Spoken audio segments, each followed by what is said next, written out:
is nothing wrong with your screen. Do not attempt to adjust the picture. We are controlling the messaging in this transmission. We will tell you the topics you may speak about. We will remove any speech we deem unfit. We will identify and protect you from all that is evil. You need only put your full trust in us. We are the government, and we are here to help.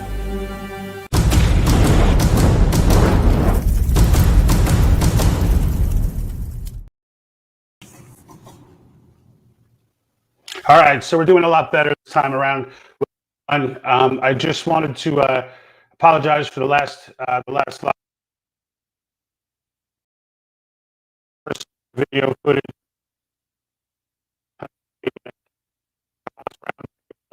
In committee, just a quick history of that. I'll give you in just a minute, and I'll that most president would be.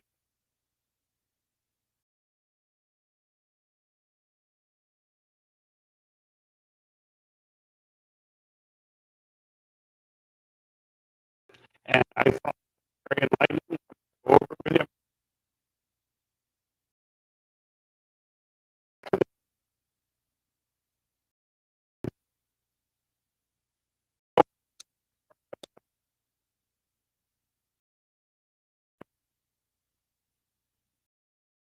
A letter from Madison explaining what the state's perspective was on that original convention.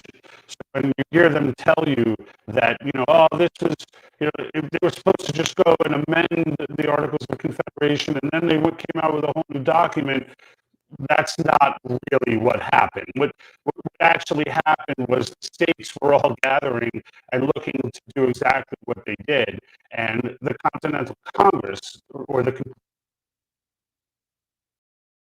it was, right? What was coming? It's kind of like, but then crazy about it. So, saying as if they're authorizing this to happen. Had to say about it right in the beginning of the letter. It tells everything you need to hear, and then you'll have that link so you can go source it for the next clown that wants to bring this runaway convention. I don't blame people for believing runaway convention stuff. What I do blame them for is not listening to the other side. That I blame them for. So there's been a concerted effort to scare the hell out of you so that you don't know your constitutional power, because if you use it, the very people that we're using it to take power from are the ones who are creating these narratives. All right, and in this particular case, it's actually even worse. So it was Warren Burger, and we'll get into that in a minute, Supreme Court Justice during the Roe v. Wade case. So anyway, during this roundtable, Pennsylvania had their committee had called a roundtable. So if you don't know how things pass, it goes to committee first, it gets through there, then it goes onto the House and Senate for the state. Okay, that's how every bill is done everywhere, even on the federal level. So but the committee hasn't heard it in years, and they haven't heard the argument because there's a gentleman named Ken Stolfer who, of all things, is a firearms advocate of the Second Amendment. But because he believes, and this is our biggest challenge, it's not even Marxist, the biggest challenge is conservatives, okay? So he believes that this thing can go wild, and that it can just get totally out of control, and everything just will, they're going to overturn, the left is going to jump in and overturn the Second Amendment. I would encourage you, we put the entire hour-and-a-half committee meeting roundtable on our Facebook page. I would encourage you at some point when you have some time to just watch the whole thing. But it ended up in our favor because, once again, this argument has no merit. There's no fact to it. And as you start to dig to these people for fact, they start to say some really clown things. And one of those things I want to show you right now. So this is going to be Ken Stolfer from the Firearm Owners Against Crime. giving one of many ridiculous statements. I can't play them all, but I'm going to play this one because I want to give you an idea of some of the crazy things these people say that are, you don't even have to try to debunk them. They debunk themselves. Here's one. To say that our rights cannot be affected by this is a misnomer in our opinion. And let's take a look at here for the minute about whether or not this is going to be something that's going to require a supermajority. There's nothing in Article 5 that requires a supermajority. Yes, there is something in Article 5 that requires a supermajority. And for him to even say that is insane. This is not a 1,600-page document. This is one paragraph.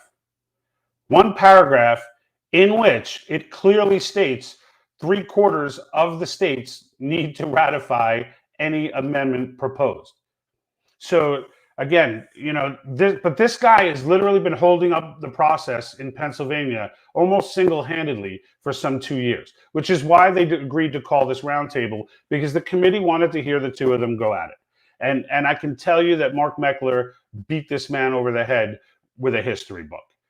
I mean, it was just phenomenal. It was great. If you've never heard Mark Meckler speak, he's got it all up here. I have to go research stuff. I have to go look things up. When I heard him talking about somebody pulling out the National Archives and getting the original commission letters, like immediately I'm out searching like crazy for it. I didn't even know that we still had those letters. And apparently we do. And they've actually been able to pull out the actual copy. I forget the guy's name, but it was pretty impressive that anyone would have that kind of pull to be able to go do that. So that was great.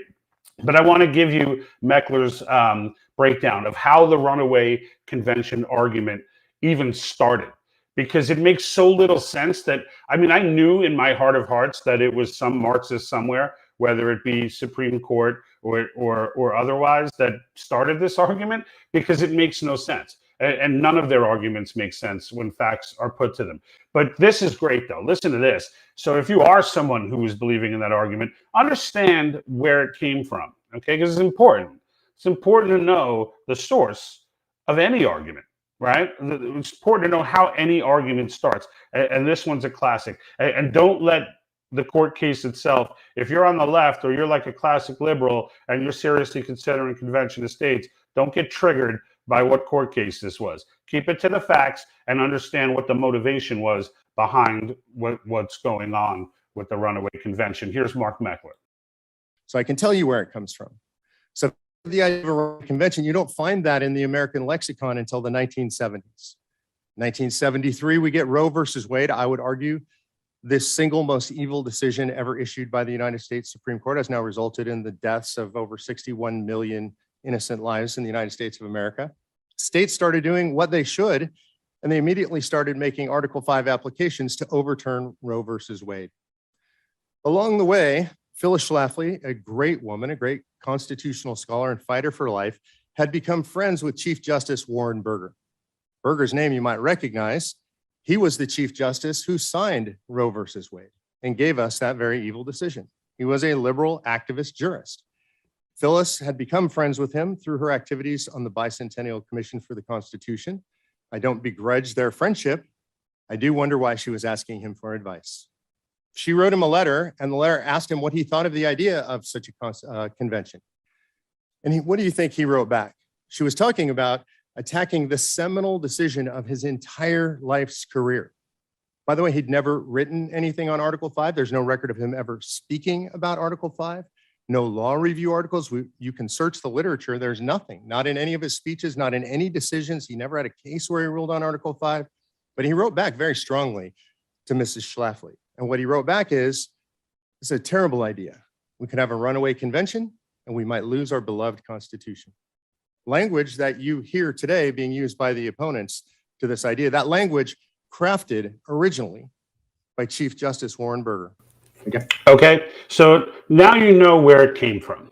All right, and thank you, Mark Meckler, for breaking that down, because I did not even know that. All right, I was just baffled at the fact that this argument even gets made. So when I heard it, I was just, for the first time, I was just like, I'm pretty, even before I like went and dug in and researched, I was like, that doesn't seem like it makes sense. And sure enough, it doesn't. And the more you dig into his historical context, the more you realize how ridiculous it is. All right. So for those that don't know, okay, Convention of States is, and if you're new to this movement and you're new to hearing about this, but you're enamored by the fact, and you know, you heard about it and you heard what it is, and you said, what is this Convention of States and what is the power therein? Right? If you're one of those people, stick with us, okay? Because we're going to be dropping. I'm going to drop another live episode where I'm going to go over the basics. I'm going to go over the total basics, but just to give you a high level overview, okay? So it's the same. If you're not familiar, as unfortunately 6 out of 10 college graduates are not, with any method of amending the Constitution, the most traditional method that's been used has been the method of Congress. So it'd go, an amendment would be proposed by Congress. It would go through, it would go through committee. They'd vote on it. They would require 2/3 of the House and 2/3 of the Senate. And then if it passes both, they're still only in proposal phase. Okay. In order for it to become an amendment, it has to get ratified by 3/4 of the states. Okay. And now that means 38 states. All right. That's the process that's always been done. However, Article 5 outlines that it doesn't have to be 2/3 of the House and the Senate. It could be 2/3 of the state legislatures.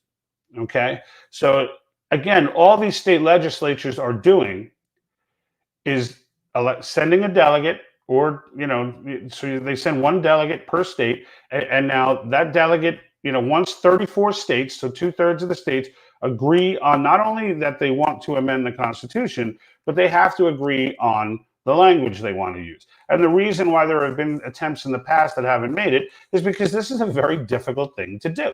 Okay. To get 34 states to agree on one particular issue is not easy. And it's designed to be that way. Okay. It's designed to not be easy because it's supposed to be something that's universally accepted. Okay. And the amendments are term limits, fiscal restrictions through a balanced budget amendment, and government overreach, addressing these regulatory agencies and all this madness like vaccine mandates and such. Okay. It's generally taking power from the federal government that it is acquired through dubious means, right? Over the years, through bribery and using tax dollars to bribe states to do different things. Like there's no reason for them to be in education, et cetera. These are things that it's designed to address. All right. So that's the high level overview. These delegates will go, they'll iron out the language of whatever those, so they'll sit down, they'll talk about term limits and say, okay, how do we want this to be written? What kind of language should we use, et cetera. Once they're done with that, they still, just like the other process, they have to present it to the states for ratification. Again, requiring 3/4, a supermajority of states, to agree. The argument being made here is that these delegates, who really are not empowered much at all. I mean, yeah, they do get to discuss the language of the amendments, but if they go and come back with some, I want to overthrow the Second Amendment.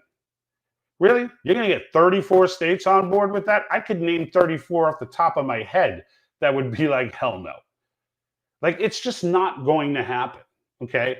And so, but Meckler broke it down very well, and I was unable to articulate that in the last video. So I wanted to make sure that I came out this time and did it again. Okay. Because it's that important. It's that important. And I want to make sure that I was able to get that to you. Now, if there's all right, I think that's all I have. What I want to ask though, so we're going to put this video up on our website. Okay, it's going to be the YouTube version because that's just what we can link there. We're going to put that up, and then yeah, from there you can find the link to the National Archives. It's going to break down, and I'm going to show you actually a little bit of this right now. I may as well just show it to you. I have it up. So let me just share my screen.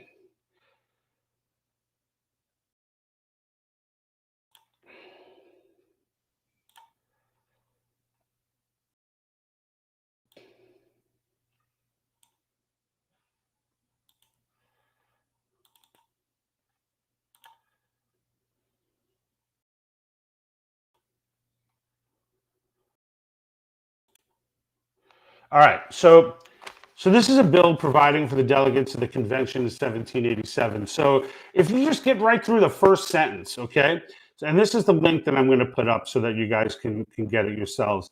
But whereas this is written by James Madison, by the way.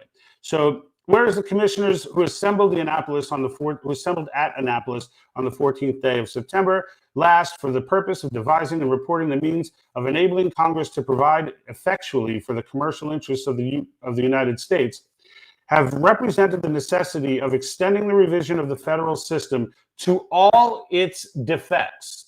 Okay? Now, understand, when he says all its defects, okay, this is clear, and it's in other language, but I can't show you every single one. But I will start breaking them down piece by piece as I pull off each document. Right now, I can only find them in articles, and I want to give you the actual archive piece. So I don't like doing articles; they bother me.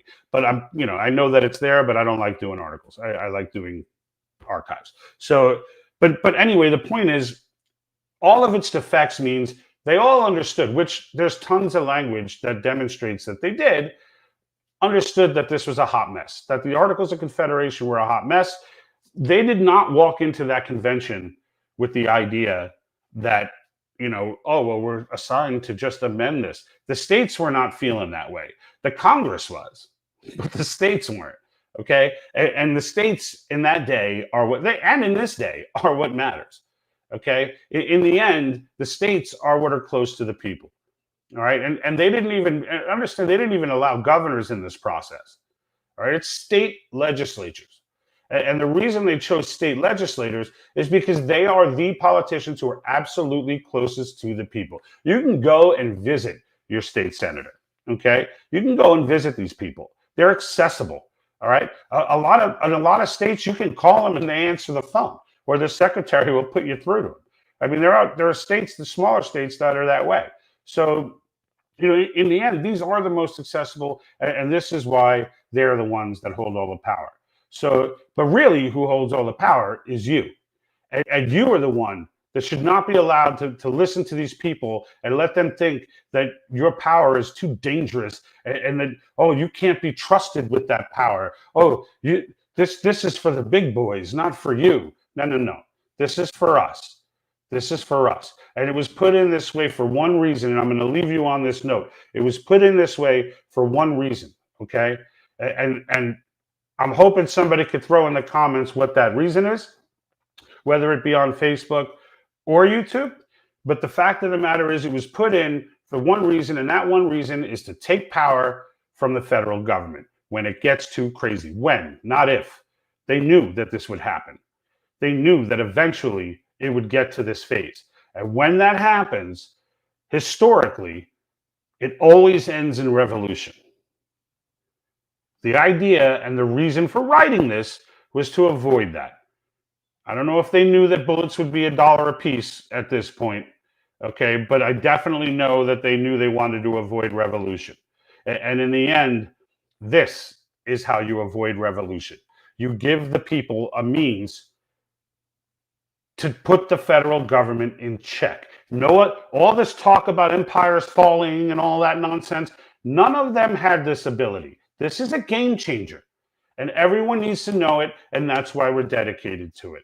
So until next time, I'm going to put up an intro video. So if you know people that they don't know anything about this, or they're hard arguers against it, feel free. Number one, you can leave in the comments. If you haven't noticed, we engage the comments very heavily.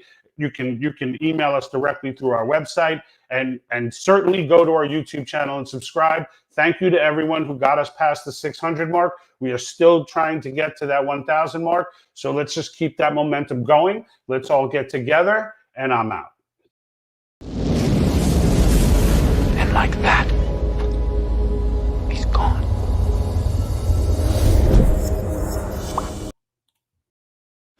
You gonna do something or just stand there and bleed?